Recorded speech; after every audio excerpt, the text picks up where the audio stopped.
My name is Deandra Coleman, and I'm with the Virginia SBDC Network.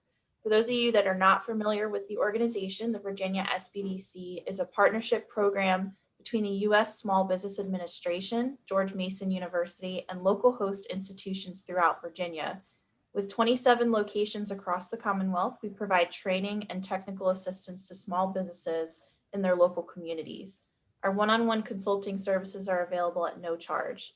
Today's webinar, Patent Basics, is presented by the Virginia SBDC in collaboration with the United States Patent and Trademark Office, and it is the second in a series of 4 webinars covering patents, trademarks, copyrights, and trade secrets.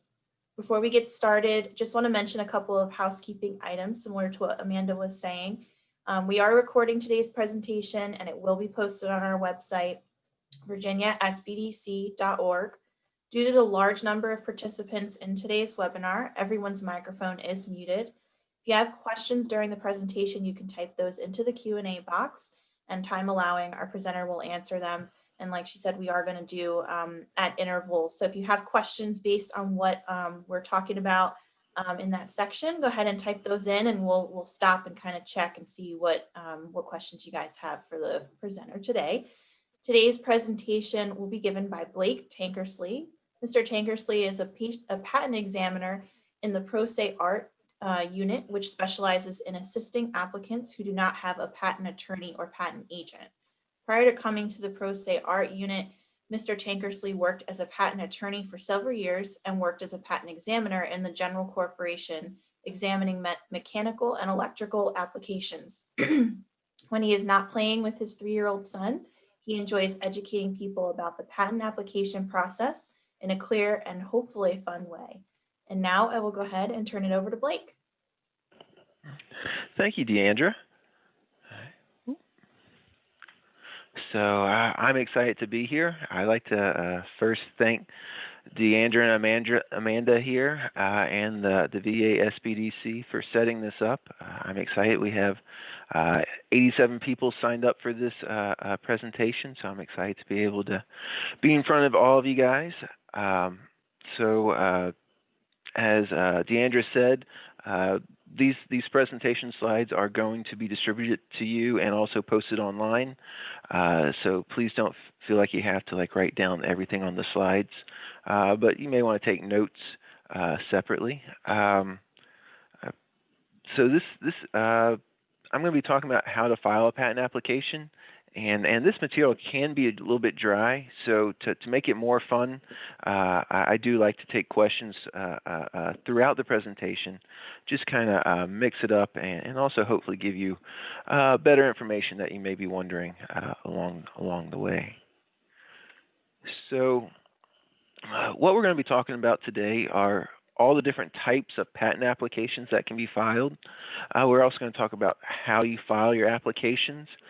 And this presentation is more just a highlight of all the different patent applications. If you ever saw the manual for patent examination procedures, which kind of lays out everything, it's about, I don't know if you can see my hands, about this thick. It's a few inches thick, like a big phone book. So there's no way for us to get into everything. But what we're going to do is going to give you resources to help you as you go along the process of filing an application to make sure that you get it done right the first time. So if you attended Elizabeth's presentation on Wednesday, you heard about all different types of intellectual property rights that you can get in the U.S., including patents, trademarks, copyrights, and probably trade secrets. Today we're just going to be focusing on the patents, and there's actually 5 different types of patent applications that you can file in the U.S., and they each protect different things. So it's important to make sure that you decide the right patent applications to file. The first 2 patent applications are what's called utility applications. They protect how your invention works or what it does, basically the utility of it. And they're the provisional application and the non-provisional utility patent application. The difference between the two are that while you can say patent pending on anything, as soon as you file either a provisional or non-provisional application, the provisional application will never actually issue into a patent, and you actually have to have an issued patent in order to be able to sue somebody for infringing your invention. So the provisional application will never actually issue into a patent. Instead, what it does is it gives you up to a year to file a non-provisional application to try to get a patent. The reason why you would file a provisional application is that it is cheaper and has a whole lot of less formality, so it's a lot easier to file a provisional application, especially if you're trying to give yourself time to either get the funds or to kind of perfect the formalities of your application, but still want to get your foot in the door. Provisional application may be the right way for you. In contrast, a non-provisional does actually get examined. It is more expensive, but this non-provisional utility patent application is the only way to get legally enforceable rights. In other words, allow you to be able to sue somebody or give them letters saying a cease and desist, saying you're infringing my patent. So you can only get that through a non-provisional patent application. Another type of patent application is called a design patent application, and what design patents protect is the aesthetic look of your invention. Basically, how does it look? And it's the next, and it doesn't cover how it works or what it does, just how it looks. The next one is a plant patent application, and these aren't filed very often. I just recently learned that there's only like 7 to 9 plant patent examiners, while there are thousands of examiners for the top 3. So it's rare for people to file plant patents, but what they cover is certain asexually reproduced plants. And if you have an asexually reproduced plant that you're trying to get protection for, a plant patent may be the way to go for you. And the next one is called a international PCT application, or patent cooperation treaty application. To kind of give you a context of what this application is, all patents throughout the whole world only provide protection in the country in which they were issued. For example, if you get a U.S. patent issued, but you don't get a Japanese patent issued, you'd be able to prevent people from making or using your patent or your invention inside the U.S., but you would not be able to prevent them from making or using your invention in Japan. So you have to actually file for a patent in every country in which you seek protection for. And what this international patent PCT application does is it makes it easier for you to file one application, the PCT application, from which you can then file applications in each country that you want to get protection in. You're not going to get a world patent, but it kind of just facilitates you getting protections in all the countries that you want to get protection in. Now, all these applications are not what you call mutually exclusive, meaning you can file a utility application and a design application if you want to. For example, the Apple iPhones cover both how the have lots of utility patent applications covering how the iPhone works.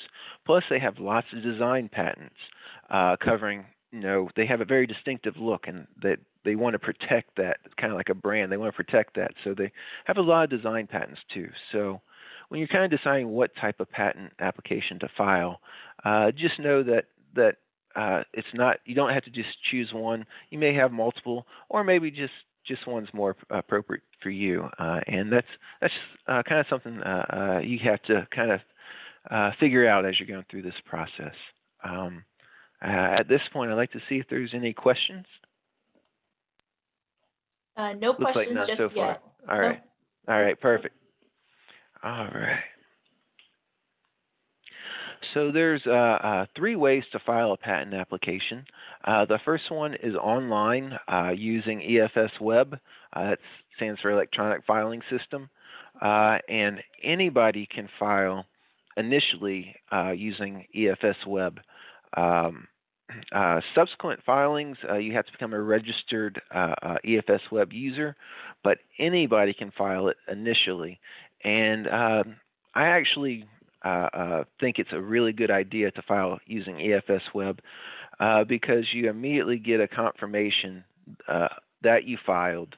And also for a non-provisional utility patent applications, you're going to avoid a non-electronic filing fee, which can be anywhere from $200 to $400, which, depending on how much you make, at least for me, that's a fairly substantial amount. The next way you can file is through the U.S. Postal Service. And if you do this, I recommend filing Priority Express Mail or Priority Mail Express. You can file it in other ways, but by filing it with Priority Mail Express, the day that you put it into the Postal Service is going to be the day that we consider it to be filed. If you file it another way, such as first class mail, it's not until we actually receive it that's going to be considered to be filed. So that's one kind of tip to try to make sure you get the earliest filing date possible. And then the last way is to come to the USPTO headquarters and actually hand deliver your application. And even though we have the COVID pandemic right now, the pickup window at the USPTO headquarters has been open this entire time, and it's still open now. So if you're in the Alexandria, Virginia area, that is another option for you. All right. I do have one question if you wanted to. Sounds great. Yeah. If you have something patented in the US and the thing would be eventually everywhere, can the same material be used for each country, as in translate and use just for each specific country?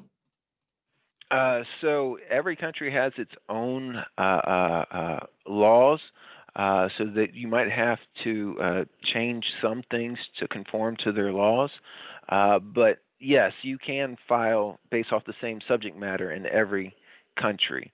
Now, there are filing deadlines for each country, so that's something to be aware of. If you get a patent in the U.S. and then you say, oh, I now want to get a patent in another country, you may have waited too long. So you might want to do it all as quickly as possible to make sure that you meet all the filing deadlines. Mm-hmm. All right. So we're going to start talking about the provisional patent application. So this is the one I said earlier where it never actually issues into a patent, but it has a whole lot less formalities and is cheaper, and it gives you up to a year to file a non-provisional patent application. So this is kind of reiterating what I said before. These are all the things that you don't have to have, like you don't have to have a claim, declaration, information disclosure statement, so on and so forth. And the actual form of your disclosure, basically how you explain your invention, there is no formalities required. Just any way, scribble on a napkin, as long as it can be scanned in, it is sufficient for a provisional patent application. One thing to note with a provisional application is what you want to do is give as much detail as necessary to fully explain your patent, your invention, because when you file a non-provisional application, in order to get the benefit of the filing date of the provisional patent application, the provisional patent application has to have complete support for any claims later filed in a non-provisional application. So the three things you need for a provisional patent application are basically an explanation of what your invention is. You may not need drawings, or you may need them, but any way that you can explain your invention as completely as possible. There's a filing fee. Again, this filing fee is much cheaper than non-provisional patent applications. And you need a cover sheet, and we actually have a form that we call the SP16, where it makes it very easy to fill out the necessary information for a provisional patent application. You don't have to use the SP16, but I do recommend it because it makes sure you don't forget anything. And this is just kind of going over everything that is on the cover sheet, the SP16. To me, this is confusing because it's a lot of stuff. I'm just going to share real quickly the SP16 so that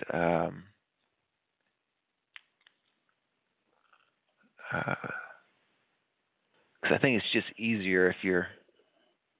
Am I sharing the cover sheet now? Yes. All right, perfect. It's what that slide says is basically just fill out this cover sheet, and it's pretty self-explanatory. If you need help filling it out, you can call the Pro Se helpline, which I'll give the number towards the end of this presentation. But yeah, the slide I was showing you just basically showing you things that you need to fill out on here, and it's pretty self-explanatory. So I don't want that slide to scare you guys. Filing a provisional application is fairly easy, or at least relatively easy. All right. Let's see if I can get back.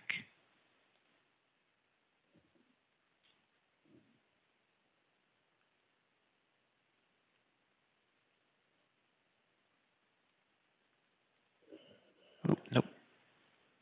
1 second. I am new to Zoom, so please bear with me. All right. Am I back into the presentation? Yep, provisional patent application. Perfect. All right. So this kind of just reiterates a lot of the stuff I already said. One thing to note, with a provisional or non-provisional patent application, you have 12 months from the time that you make your invention public. Let's say that you publish an article in some scientific journal or something. You have 12 months from the time that you publicly disclose your invention or sell it or multiple of other things till you file you can file your patent application here at the USPTO.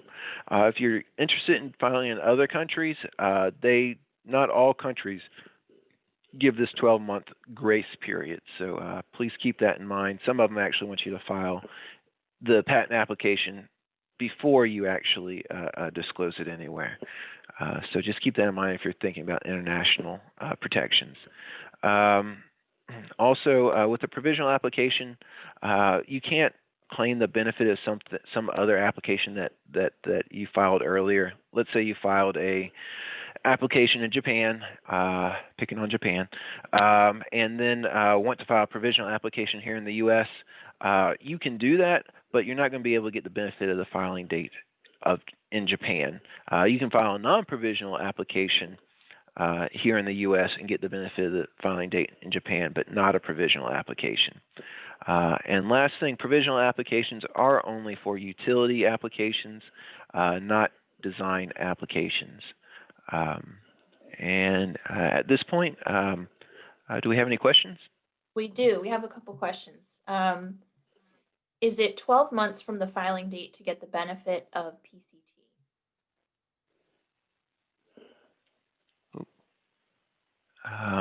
You cut out there. Oh, I'm sorry. Is it 12 months from the filing date to get the benefit of PCT? 12 months from the filing date. So you can file, I'm assuming that they're talking about 12 months from, well, I don't know if you mean 12 months from the filing. Okay, 12 months from the filing date of the provisional application. Yes, you can file a PCT application that claims the benefit of a provisional application. You can do that within 12 months. provisional application is only pending for 12 months. I think that answers the question. Yeah, and if it doesn't, they can ask if they want to type something in the Q&A, and I'll read it here. When filing a provisional patent, is there any protection against someone else who files a non-provisional patent during that year window? So you get no protections, no legally enforceable protections until you actually get a patent. You can put patent pending on things, which has some legal ramifications after you get a patent, but you can't actually do anything till you get that patent. Yeah, that's what I will say. If you let's say you have a scenario where you filed a provisional application, and then let's say a month later somebody else files a non-provisional application. If you file a non-provisional application afterwards as eventually published, then your application can be potentially used against the other person's application, the later filed application, as prior art, because it counts as prior art based off the earliest effective filing date, which will be the date of your provisional application. All right. You want to do one more or move on? One more. Okay. When does one file second provisional application for the same invention, and when does the second provisional expire? So you can file a second provisional application, but you're not going to be able to get the benefit of your first provisional application. You cannot have anything, you cannot claim the benefit of anything prior in a provisional application. So if you say you file the first provisional application, wait a year and say, well, I'm still not ready, I'm going to file a second provisional application. That second provisional application is going to just be a new provisional application. You'll get the filing date of the second provisional application. You will not be able to go back to the filing date of the first provisional application in the second provisional application. All right, and with that, I'm going to keep on going for the sake of time. All right, so next I'm going to talk about the non-provisional utility patent application. Just kind of, we talked a little bit about this before, but this is the one that is actually examined and can actually issue into a patent and give you legally enforceable rights, meaning allowing you to sue somebody to stop them from making or using your invention. They do have a lot more formalities in how to format your specification and drawings. Specification is basically just the written explanation of what your invention is, and the drawings is like the figures or sometimes photographs of what your invention is. And so there's a lot of formalities about how to format those in a non-provisional application that's not in a provisional application. There's other formalities. I won't go into each one. Just note that there are higher fees in a non-provisional application, but again, that's offset by the actual ability to get an patent in this application. All right. One thing to note is that you don't necessarily have to have everything ready to go when you file your non-provisional application.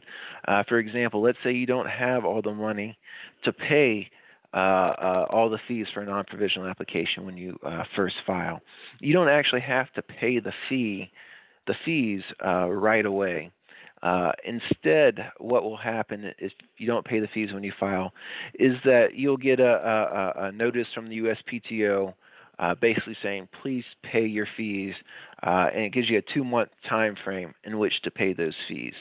There is going to be a surcharge involved, but it gives you a little bit more time, and the reason we do this is we want you to be able to file as soon as possible, to kind of get your foot in the door and get that filing date, the earliest filing date that you can.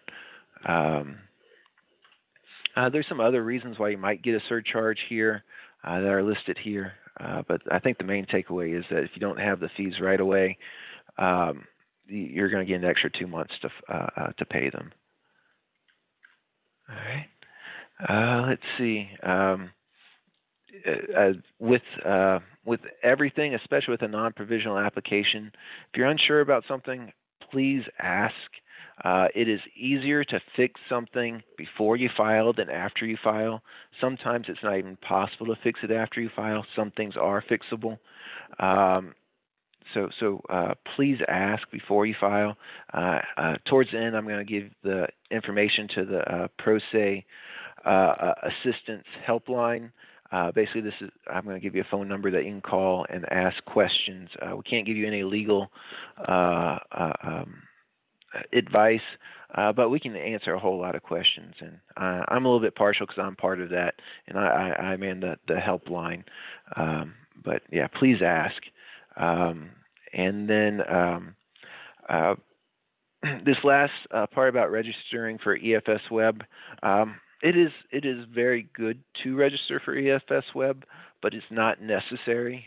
There's other ways to file, and you're not going to be charged any non-electronic filing fee for filing subsequent filings by mail, by hand delivery, or by you can actually file by fax subsequent responses. You can't file the initial application, but you can file subsequent responses by fax. So don't think that you have to register for EFS Web in order to file follow-on papers. It's only if you want to file follow-on papers electronically. And with that, any questions? Yes. Once filing, when does it go into effect? Do you receive a form of confirmation with the actual year period start and end date? So you do not have any actual legal enforceable rights until you get a patent. And once you get a patent, it will say patents for utility applications run 20 years from the filing date. But there's something called patent term adjustment, meaning that if it's delayed at the USPTO, then you might actually get a little bit more than those 20 years, and all that's going to be told to you when you actually get the patent. When you file electronically, you will get a confirmation that you filed, but as far as like the effective date of your patent, you're not actually going to know that till you have an issued patent.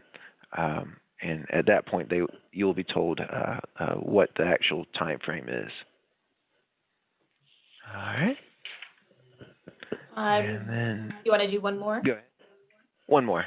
What are the approximate costs to file an international patent? So I'm not an expert in the international patent. So again, it's an international patent application. It's not actually going to, it's kind of like a provisional. It's not actually going to issue into a patent. Basically, you file the international patent application, and then you can file all the different, we call them national stage applications, that meaning file in each individual country after you file the international application. But I'm not an expert in that area, and I don't know the exact fees. Later on, I'm going to show you a link where you can find all the fees, and I am going to be talking about fees towards the end of this presentation. So hopefully that will help more. All right, so moving on for the next type of application we're going to talk about is a design application. And again, this is just what the design patent application covers is an ornamental look of the invention, and not really what it does or how it works. So here's all the things that are needed for a design application. I note that almost all these things have a form that the USPTO has on their forms website. The main thing is that the drawings or photographs are going to be the biggest portion of your design patent application, because the drawings or photographs that you have are going to is what's going to be used to kind of determine what protection you get. It's best to have the best drawings and photographs that you can to kind of show the ornamental look of your invention. And another thing I'll talk about later is you have to have at least one claim in your specification, and I'll show you what a claim looks like in a second. But if you don't have a claim in the specification, then you actually don't get a filing date. I've seen many people not get filing dates because they don't have these specific words, which is kind of harsh to me, but that's the way that the Congress made it. So just please make sure you have a claim if you're filing a design application. And again, this is kind of saying all of the things that are in a design patent application. I think it looks like a lot, but it really isn't that much. The main thing is having the single claim and your drawings and pictures. This is an example of what a claim. What a claim looks like, and it's real simple. This is just an example. You say like the ornamental design for, and then you basically name your title of your invention as shown, and that's all you need for a claim. But if you don't have these exact words in there, or not these exact words, but something similar to these words, you're not going to get a filing date.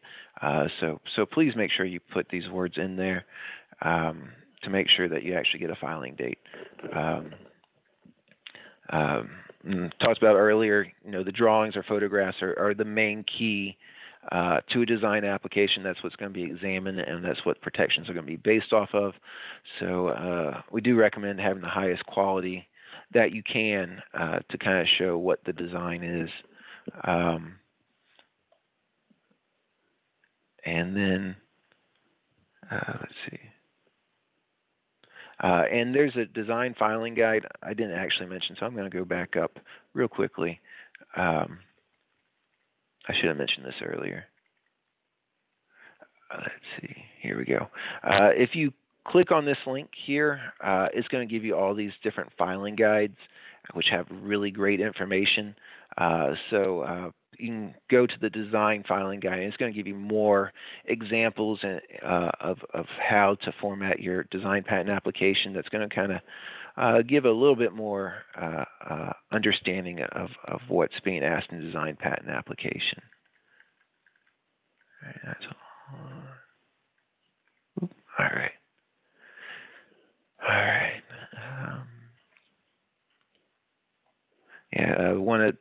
This one, you want to include as many views as necessary to show your design.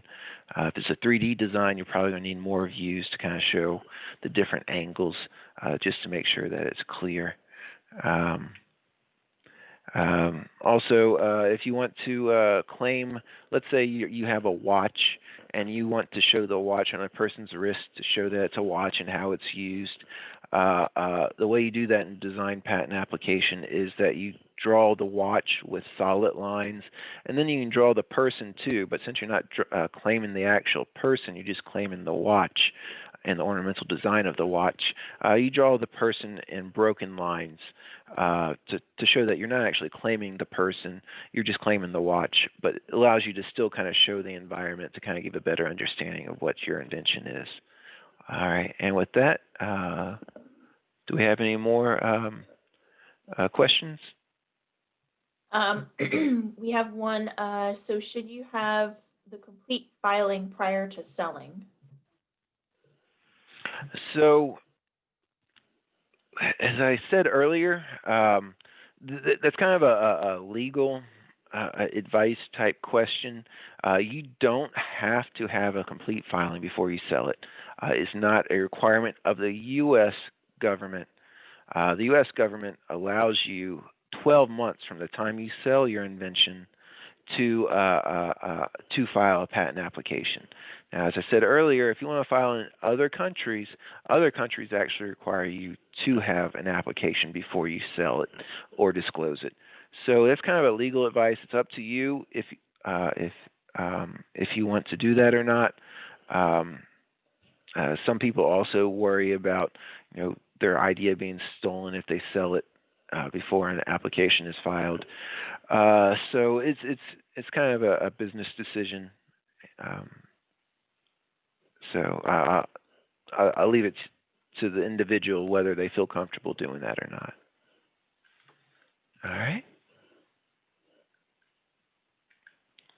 All right. So one thing with both design and non-provisional utility applications is that there's a duty of disclosure. This doesn't apply to provisional utility applications because provisionals aren't actually examined. But for design and non-provisional utility applications, you have a duty to disclose all information that you believe to be relevant to the examination of the patent application. And I'm going to go into some examples in a little bit.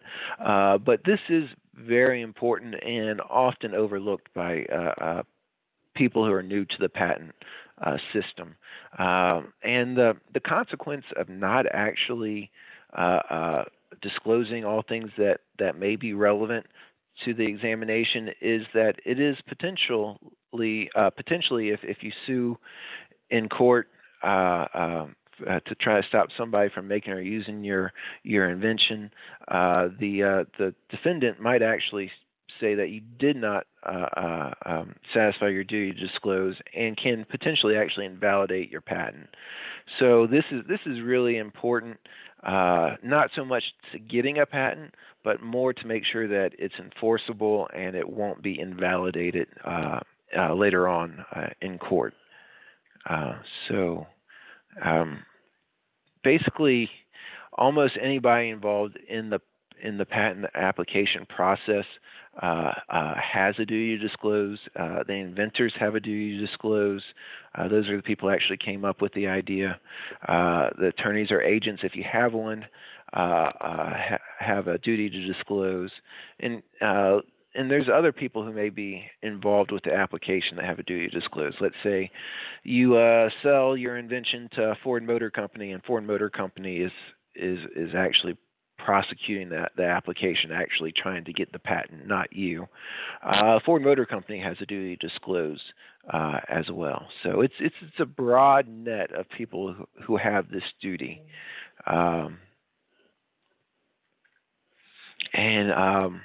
What needs to be submitted? It's only stuff that is material to patentability. So let's say if you have an invention for a computer keyboard, you don't have to disclose every single publication that has a keyboard in it, just stuff that's material to your particular invention of a keyboard. So you don't also need like duplicative stuff, like if like two patents have similar stuff, and you don't have to like give every single thing. It's just the stuff that's material. And materiality is subjective, so you kind of have to decide yourself if something's material or not. And then, and here's just some examples of stuff that may need to be disclosed. If you know of any patents or publications that are material to your invention, then those need to be disclosed. If you previously sold or publicized the invention to the public, that may need to be disclosed. And if it's kind of a conflict, say somebody else you worked with says that they're the inventor, and there's kind of a conflict about what the inventorship is, that may need to be disclosed. So those are some examples of what may need to be disclosed. And the way that you disclose these things is we have forms for this, just like everything. We have lots of forms, and the form here is called an information disclosure statement. And rather than and the earlier you can provide an information disclosure statement throughout the prosecution. There's certain times you can't, but by paying a fee, you can get anything done at the USPTO. But by filing it early, you're going to be able to avoid some fees.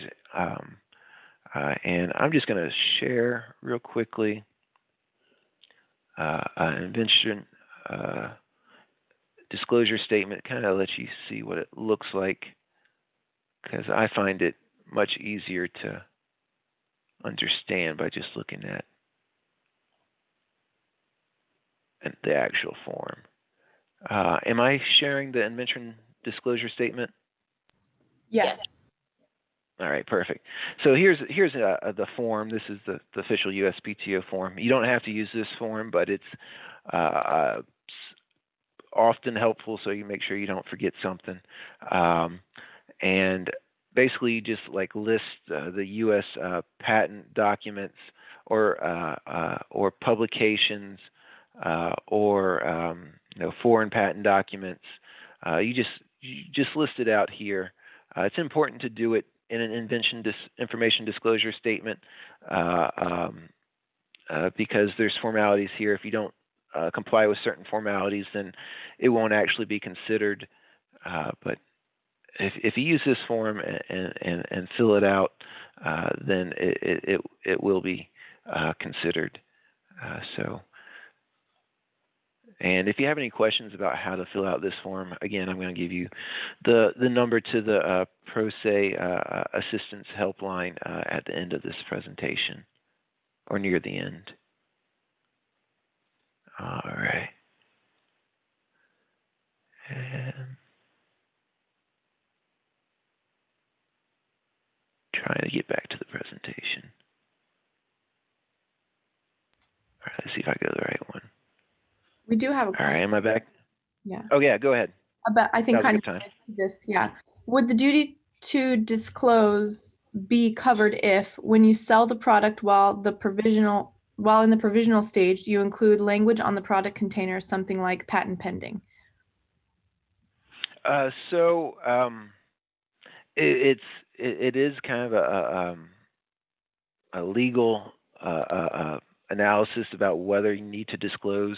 There could be certain reasons why you might need to disclose that, such as your non-provisional application doesn't actually have complete support in your provisional application, therefore it doesn't get the benefit of the provisional application. So I can't answer that in the abstract without having more information.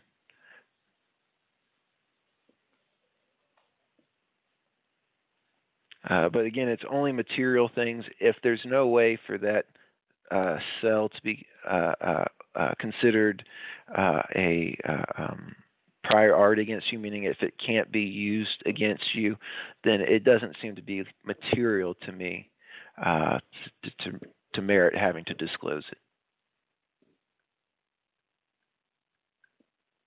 All right. Any other questions? We have a couple more, I think, that we'll kind of discuss at the end. All right, perfect. These are all good questions. Thank you. All right, so we had some questions about fees.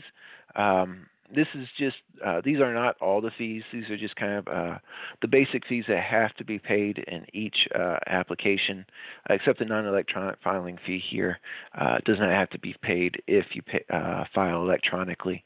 And this kind of gives you an idea. Well, first I'm going to kind of explain what some of this means. Your fee is going to be based off of what's called your entity status.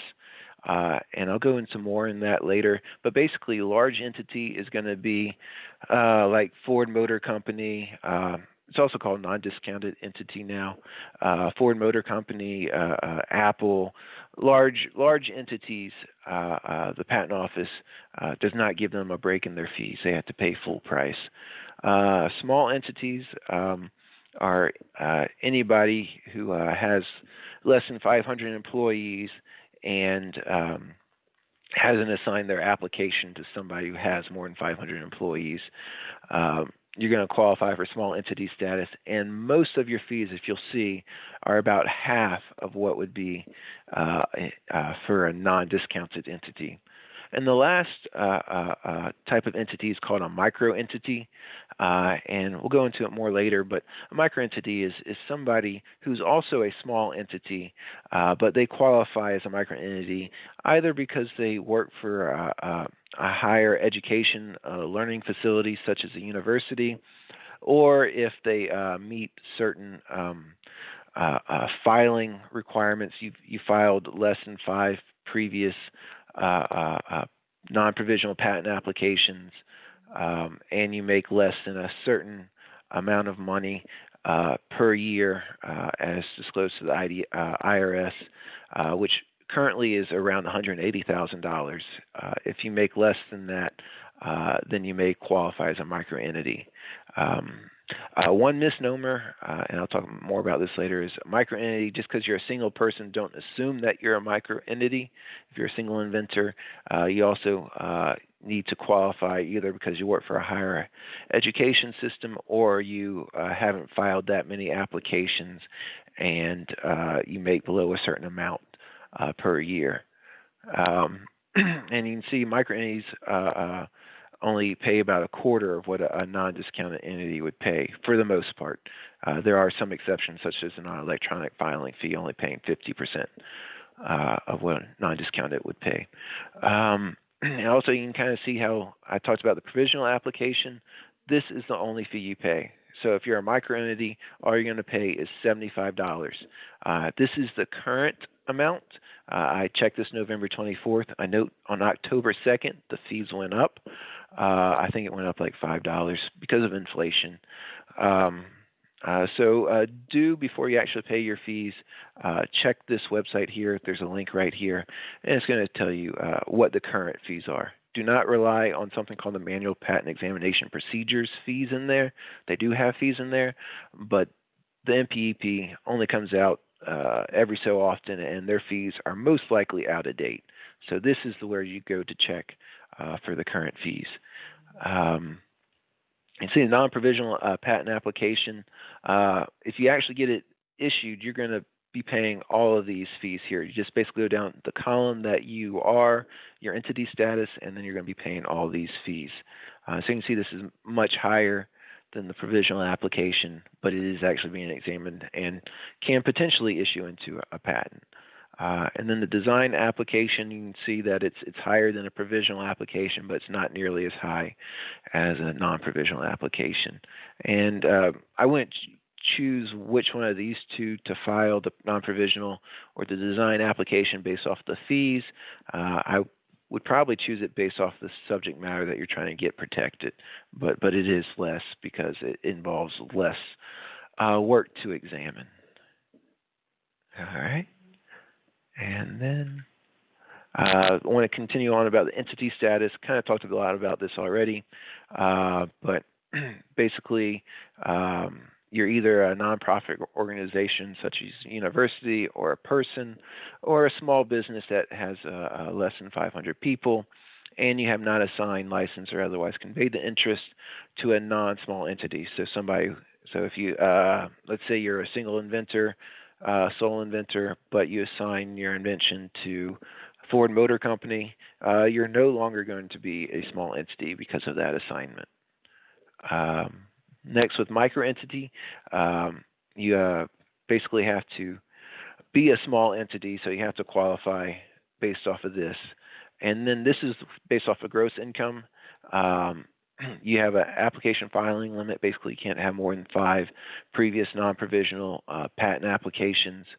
And then has a gross income limit for you and any parties who have some kind of ownership interest in the application. Basically, if you sign it to Ford Motor Company, it kicks you out of microentity status. And the gross income limit currently is around $180,000. It changes every year based off of what the median income. It's 3 times the median income as reported by some government agency, which I don't recall off the top of my head. And let's see.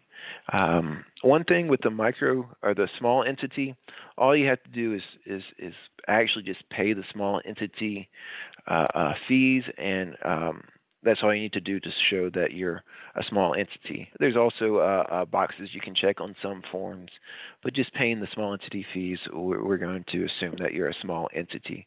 With micro entities, though, you actually have to fill out this micro entity certification form. As always, you don't actually have to use the USPTO form, but I do, by using the USPTO form, you know that you're going to make sure that there's no formalities that were missed because the form that you're signing is not properly filled out. So I really like using the actual USPTO form. Some companies make their own forms for their own reasons, but using this form is a great way to make sure that you comply with all the formalities. And this is the form to do that with, to certify that you're microentity status. If you don't have this form filed, then you will not be considered a microentity, and that microentity status will not be accepted. And all right, any questions now? There's one asking if there is a section on the website where you could check the status of a patent that's been filed.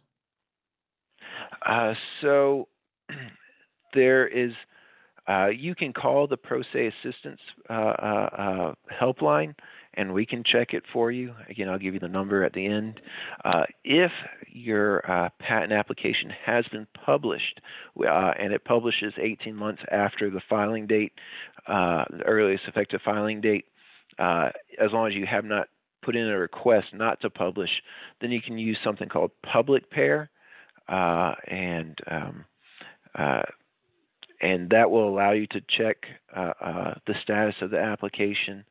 And if you're a registered e-filer, then at any point in time you can use something called private pair. So if you just type in like USPTO public pair in your favorite search engine of choice, such as Google, Yahoo, we don't here at the USPTO don't condone any specific search engine, but if you type in USPTO public pair, you'll get a link to get to the website to be able to put in your application number if it has published. If it has not published, the only way is to either get registered e-filer and check by private pair, or you can call the Pro Se Assistance help desk, and we can check it for you. And public pair, it's public just P-U-B-L-I-C. Pair is P-A-I-R, like in two, a pair or something. Yeah. All right. Any other questions? There's one here. So what are your protections in the period between utility patent filing and obtaining of the actual patent? So you have no protections until you get an actual patent. Now you can get retroactive protections in certain situations after you get a patent, but merely filing a patent application does not give you any protections whatsoever. It does allow you to put patent pending on things, which may allow you to get retroactive protections. Basically, once you get a patent, if you had patent pending on things, and then in certain situations you may be able to go back with people who have copied your invention and say, you owe me money. And that's a little bit outside the scope of this presentation. But you do not actually have any legal enforceable rights until you get a patent. All right. Let me just make sure. I think yeah, perfect. I'm just going to give these additional resources real quickly, and then we'll open it up to a full Q&A. The USPTO has a lot of information out there about how to file patent applications and to help pro ses and people new to the patent system with their filings. One thing that's not on here, and I don't know, can you post this in the Q&A to everybody, the number to the pro se assistance Yes, I can. helpline? I'll put it in the chat for everyone. All right, perfect. Yeah, so the chat's going to have the number for the pro se assistance helpline. It's part of the pro se assistance program. You can also get to that number by clicking on this link, and it will have the number near the bottom. And there's, like I said, there's even more. This is just a few resources. There are so many resources out there now. I am really impressed. Over the past 6-7 years, the USPTO has really been working hard to help pro ses and people new to the patent system get into the patent system. So yeah, please take advantage of all these resources. Those filing guides I talked about at the top are also great resources. They're just too many to list here. And this is all the stuff we kind of covered, and just want to have a few minutes for any more questions. Yeah, so if you do a patent search through the Patent Office database, does everyone see what you searched on? So my understanding is that your personal patent searches are not, they're not stored by the USPTO. I will say that. If you're using Chrome or something like that, I have no idea how much big data they're pulling in, but it will not be because of the USPTO. Your searches will not be stored. Now, that being said, if you find something in your search that seems relevant, you do have a duty to disclose that to the USPTO. Don't know how somebody would know that you found something, but if it ever does come out and you get a patent, it might get invalidated later in court. So please actually disclose that to avoid getting your patent invalidated. We have a question just asking about timelines and milestones on the process in general. So just real quickly, I'm going to talk, well, it depends on if you're filing a provisional or non-provisional patent application, what will happen. I'm going to try and make this quick. Basically, if you file a provisional patent application, as long as you file everything correctly, all you're going to get is a filing receipt saying, you know, you filed this patent application and the filing date, and that's it. There's no examination. There's no farther communications from the PTO. Now, if for some reason you didn't pay your fee or something like that, you may get a notice of incomplete reply or notice of missing parts from the PTO saying, please correct this before they actually say that everything is good in your provisional application. But there's not really much back and forth with the provisional application. With a non-provisional application, what's going to happen, either design or utility, is that first it will go to what's called pre-exam, where they're going to examine the application for formalities, make sure that you met all your formalities, and if there's something that you didn't meet, then they're going to send it back to you to correct. And then once you get all your formalities fixed, then it's going to go to an examiner to be actually searched and make sure that you comply with all the relevant statutes and codes. And you'll have a back and forth with your examiner, and it could go to appeal or it could go other places. But assuming that the examiner says that it's allowable, then your patent will actually issue. So that's kind of the timeline for the different patent applications. All right.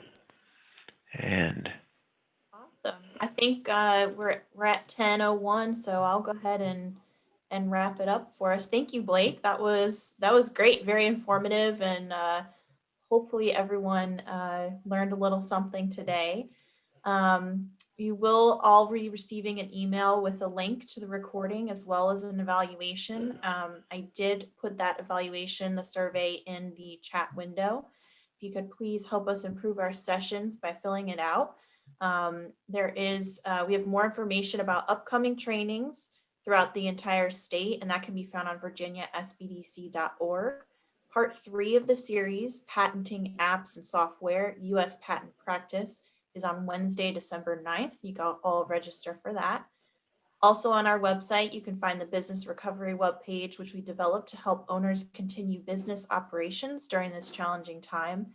These detailed guidelines cover a broad range of critical considerations ranging from safety and workplace guidance to financial assessments and marketing and communications.